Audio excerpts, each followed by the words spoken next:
didn't play the way we're capable of playing. Everyone's got to do a lot better, and it starts with me. And get back to work tomorrow morning and try to make it a better week. Next question will come from Greg Allman. Tom, to have this loss be as lopsided and as dominating as it was tonight, what can you do to get the confidence back for this team in short order with Carolina up next?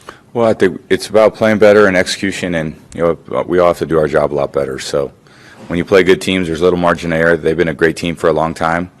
They got a lot of good players, and if we're going to beat them, we've got to play a lot better than we played tonight. Next question will come from Jenna Lee. Hey, Tom, throughout your career, you've had a ton of success in primetime games. What is it about this team you think, I don't know if you can put your finger on it, as to why in 3 primetime contests you guys just haven't performed at the level that you have in some of your other contests? Yeah, we need to perform better, at every time. 1 o'clock, 4 o'clock, 8 o'clock, Monday night, Sunday night.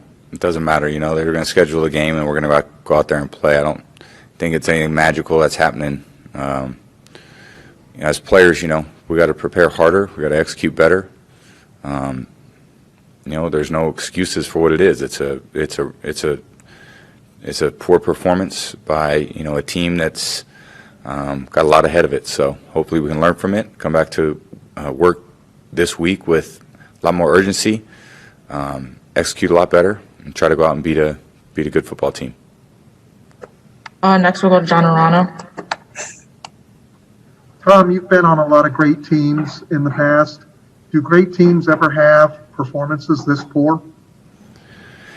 You definitely, when things don't go your way, sometimes they keep going that way, and you got to figure out how to stop it and then turn it around. And we had our opportunities, and we just didn't do it. So we got to learn from it, and hopefully we can learn from it and be better next week. So it's not about predicting the future. I'm not here to say this is what we're going to do based on losing a game. We're going to get back to work and try to do a lot better next week. And we got to win one game, and we're 6-3. I wish we were a lot better than that, but it's where we're at, and we got to go on the road and beat a good football team. We have time for a couple more. We'll go to Sarah Walsh.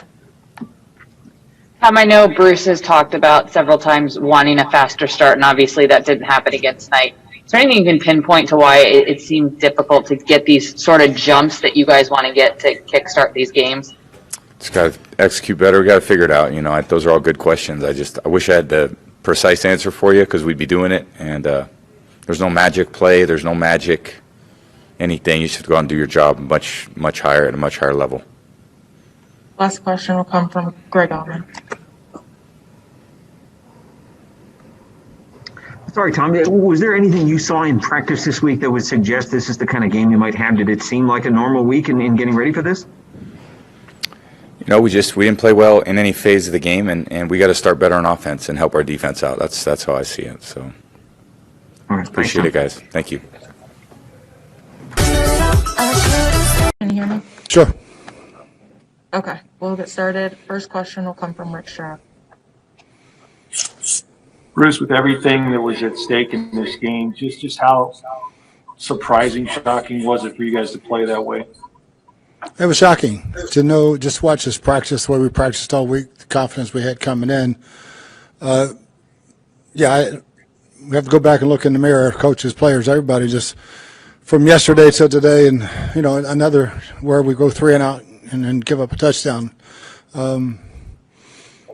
Second half, I thought we got to turn over and we don't score a touchdown. I thought that kind of was the end of it right then and there. And but I have to give New Orleans credit. They kicked our ass in every phase.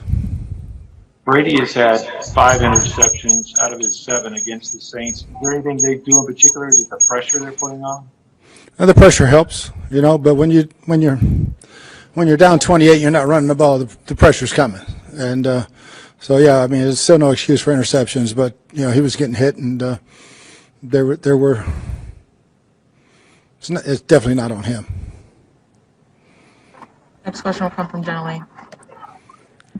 Hey, Coach, for whatever reason, in primetime games this year, this offense has struggled to find a rhythm and hasn't been able to equal its scoring power that it has in its other games. What do you think the reason for that might be? That's one of the things we have to look at because that's what we just addressed in the locker room. And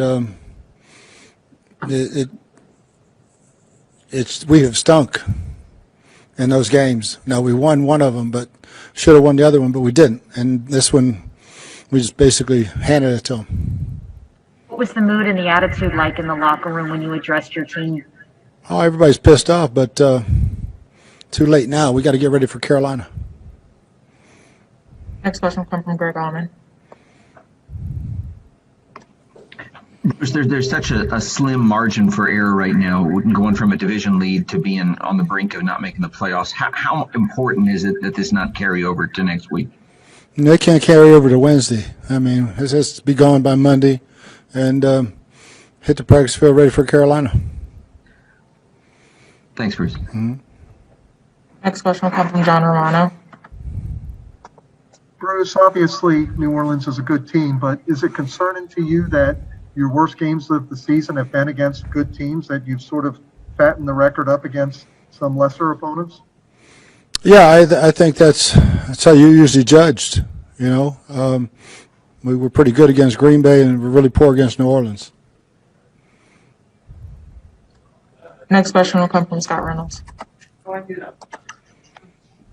Bruce, what was the line of thinking in keeping Tom Brady in the game so late when it was completely out of reach and allowing your 43-year-old quarterback to get hit repeatedly? Just get points on the board. He's the quarterback. And earlier this season, you said that you had to do a better job, or Byron had to do a better job of getting Mike Evans 10 targets a game. He finished with 6, but was only targeted once in the first half. What's happening with Tom not getting the ball to your Pro Bowl wide receiver? Yeah, it's part of its scheme, part of its reading out some things that Mike was open on and just finding him. Still learning the offense in some spots, but we got to do a better job. Next question will come from Rick Stroud. Bruce, I know you got down early. Having said that, you come out of the game with just 4 rushes attempted in a kneel down. You've got to strive for more balance than that, even if you fall behind, right? Not 28. We were in 2-minute offense pretty quick in this one because the time was we were going to get so many possessions, and we